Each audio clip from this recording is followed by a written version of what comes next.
Occupazione in calo in tutto il Veneto. L'effetto crisi, come previsto, ha lasciato il segno anche nel nord-est delle imprese. L'Osservatorio regionale sul mercato del lavoro ha aggiornato i dati sulla dinamica del lavoro dipendente regolare al 30 giugno di quest'anno, mostrando un trend negativo per le aziende di tutta la regione. In particolare sono state prese in esame le assunzioni, le cessazioni e i relativi saldi intervenuti fino alla fine del secondo trimestre del 2009, evidenziando così un quadro negativo che parla chiaro. Dall'inizio della crisi, infatti, partita dal quarto trimestre del 2008, il saldo negativo è di 115.000 unità, una situazione che riguarda anche Padova, una delle province più attive del Veneto. La provincia di Padova risponde, ai noi in qualche modo, alla tendenza di tutto il Veneto. C'è un saldo negativo di posti di lavoro, il che significa che rispetto alle cessazioni non ci sono state meno assunzioni pari a circa 20.000 posti di lavoro. In tutto il Veneto si tratta di 115.000 posti di lavoro persi.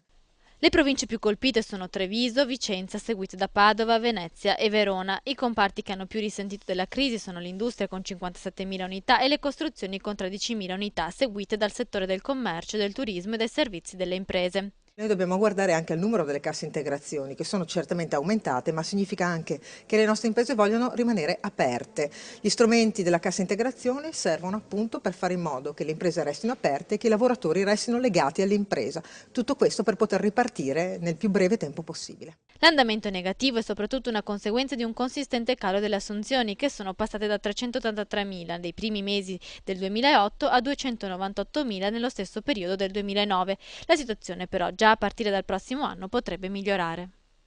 Io credo che l'Osservatorio del mercato del lavoro, quello veneto, stia dando i dati reali. Noi abbiamo quindi delle proiezioni per ottobre e per novembre che sono ancora tendenzialmente negative, ma abbiamo anche dei segnali importanti di ripresa anche per quanto riguarda appunto gli investimenti che si stanno facendo sulle risorse umane.